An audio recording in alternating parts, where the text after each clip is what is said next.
नमस्कार, जय हिंद। आज एक महत्वपूर्ण सूचना आपके साथ शेयर करना चाहते हैं, तो इस वीडियो को ज़्यादा से ज़्यादा शेयर करें ताकि ये सूचना हर उस व्यक्ति तक पहुंच जाए जिसको इसकी जरूरत है।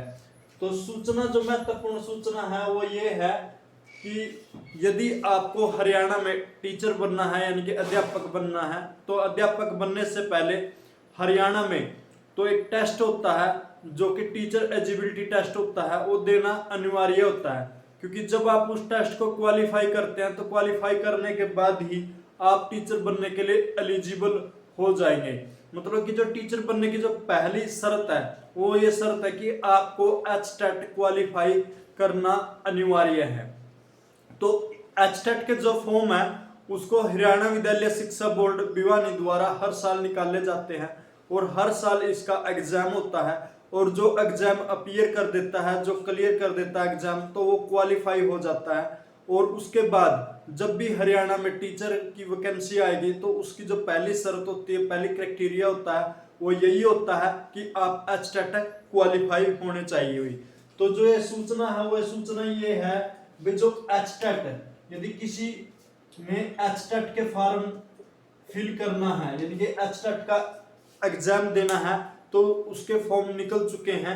यानी कि जो इसमें एचटेट का मतलब क्या है, हरियाणा टीचर एलिजिबिलिटी टेस्ट, ठीक है ना। तो इसके लिए जो फॉर्म है वो निकल चुके हैं और इसकी फॉर्म भरने की जो तारीख है वो 17 सितंबर से लेकर 27 सितंबर तक ये फॉर्म भरे जाएंगे। मतलब कोई भी व्यक्ति जो इच्छुक है एचटेट का फॉर्म भरने के, वो कृपया करके 17 से लेकर 27 सितंबर तक अपने फॉर्म फिल कर देना। 28 और 29 सितंबर है, इस तारीख को आप यदि किसी प्रकार का यदि करेक्शन करना चाहते हैं फॉर्म में, यदि फॉर्म में किसी प्रकार की त्रुटि हो जाती है, किसी प्रकार की गलती हो जाती है, तो उस गलती को ठीक करने के लिए आपके पास 2 दिन होंगे, 28 और 29 सितंबर। तो इनको फॉर्म भरने के बाद आपको 12 और 13 नवंबर को आपका क्या होगा, एचटेट का एग्जाम होगा। क्योंकि जो 12 और 13 नवंबर को दो शिफ्टों में, ये मतलब टोटल 4 शिफ्टों में कुल मिला के एग्जाम होगा यानी कि एचटेट का। तो जो भी कैंडिडेट मतलब इच्छुक हो एचटेट का फॉर्म भरने के लिए, वो जाके अपना फॉर्म भर सकता है। और जो ये एचटेट है इसके 3 लेवल है, यानी कि 3 लेवल में ये होता, लेवल 1, लेवल 2 और लेवल 3। 3 लेवल में ये एग्जाम होगा, ठीक है ना। मतलब 3 लेवल का एग्जाम होगा। जो लेवल 1 है इसमें आते हैं प्राइमरी टीचर, यानी कि जो मतलब पहली से लेकर 5वीं तक पढ़ाते हैं, ठीक है ना। तो ये कौन से आएंगे, इसमें प्राइमरी टीचर आएंगे लेवल 1 के लिए यदि कोई एग्जाम देना चाहता है। यदि लेवल 2 के लिए कोई एग्जाम देना चाहता है वो उसका होता है 6ठी से 8वीं तक, जिसको हम टीजीटी बोलते हैं, टीजीटी टीचर करेगा। उसके बाद 8वीं से अबो, यानी कि 8वीं से अबो रहेगा तो क्या हो गया, पीजीटी रहेगा भाई, ठीक है ना। तो 3 लेवल में ये एग्जाम होता है, यानी कि प्राइमरी टीचर, फिर टीजीटी, फिर पीजीटी, ठीक है ना। तो तीनों लेवलों की अलग अलग फीस है, अलग अलग क्राइटेरिया है। जो ये इसका मिनिमम जो क्वालिफिकेशन है, मतलब अब बात ये है कि भाई इसको कौन व्यक्ति भर सकता है, कि कौन कैंडिडेट इसको फॉर्म को फिल कर सकता है, या फिर कौन व्यक्ति एचटेट का फॉर्म एग्जाम दे सकता है। तो उसके लिए अलग अलग क्राइटेरिया है। जैसे लेवल 1 के लिए यदि कोई लेवल 1 का देना चाहता है तो उसको 10+2 पास होने चाहिए, और 10+2 में कम से कम 50% मार्क्स होने चाहिए, और साथ में उसके पास क्या होना चाहिए, जेबीटी की होनी चाहिए, ठीक है ना। जेबीटी का कोर्स या डिप्लोमा उसके पास होना चाहिए भी। उसके बाद लेवल 2 आता है, लेवल 2 में 10+2 होनी चाहिए, 50% मार्क्स होना चाहिए, और साथ में क्या होना चाहिए, बीएड होनी चाहिए, ठीक है ना, बीएड होनी चाहिए। उसके बाद जो लेवल 3 है, लेवल 3 यानी कि जो पीजीटी बढ़ने के लिए कम से कम आपके पास 10+2 ग्रेजुएशन होनी चाहिए, ठीक है ना, ग्रेजुएशन होनी चाहिए, और साथ में क्या होना चाहिए, बीएड होनी चाहिए।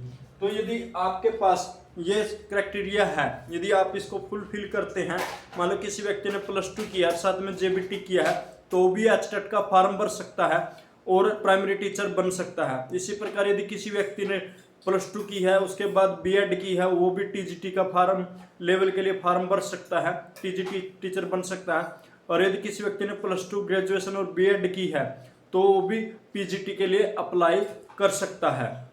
और कम से कम आपके +2 में 50% मार्क होने चाहिए, ग्रेजुएशन में आपके कम से कम 40% मार्क होने चाहिए। यदि ये सभी क्राइटेरिया आपके पास है तो आप यानी कि एचटेट का फॉर्म भर सकते हैं। और जो इसकी आयु सीमा है वो कितनी रखी गई है, वो 18 साल से लेकर 42 साल तक इसकी आयु सीमा है। यदि कोई व्यक्ति 18 साल से 42 साल के बीच में है तो वो व्यक्ति भी फॉर्म भर सकता है, ठीक है ना। और जो शेड्यूल कास्ट है या फिर जो SC या ST जो आरक्षित सीट है, उनका जो नियम है, मापदंड है, उनके अनुसार जो आयु सीमा में उनको छूट दी जाएगी। और जो इसकी फीस है भरने की, वो 1000 रुपये इसकी फीस है। तो आप भी जाके यदि हरियाणा में आप टीचर बनना चाहते हैं तो उसके लिए जो एचटेट होता है वो जाके दे सकते हैं, फॉर्म भर सकते हैं। और यदि आप एचटेट भरते हो और एचटेट क्वालिफाई करते हो तो आपके लिए काफ़ी फायदेमंद रहेगा, क्योंकि आने वाले टाइम में यानी कि अभी शायद इस साल नहीं तो अगले साल मतलब हरियाणा में लगभग यानी कि 12,000 यानी कि टीचरों की क्या होनी है, यानी कि 12,000 टीचरों की वैकेंसी आने वाली है भाई, ठीक है ना। तो 12,000 टीचरों की जरूरत है। तो उसके लिए जो 12,000 टीचर लगेगा तो सबसे पहली जो क्वालिफिकेशन है, जो पहले क्राइटेरिया है, तो वही है कि आप क्या होना चाहिए, एचटेट क्वालिफाई हो। और कईयों का ये भी समस्या है कि भाई जो सीटेट क्वालिफाई है वो हरियाणा में क्या टीचर एलिजिबिलिटी के लिए पात्रता हो पाएगा, एलिजिबल हो पाएगा बनने के लिए। तो ऐसा कुछ नहीं है, क्योंकि जो इस बार जो हरियाणा सरकार ने ये नियम दोबारा से बदल दिया है। पहले जो एचटेट और सीटेट को दोनों को एक समान मान लिया गया था, लेकिन अब दोबारा से निर्णय चेंज कर दिया है। यदि आपको हरियाणा में टीचर बनना तो आपको एचटेट हर हालत में ही क्वालिफाई करना होगा।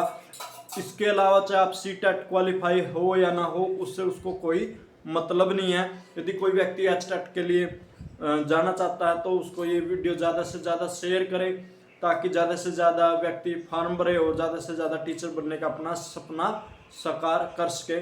तो अगली वीडियो में फिर मिलेंगे एक नए टॉपिक के साथ। तब तक जय हिंद, जय भारत, धन्यवाद दोस्तों।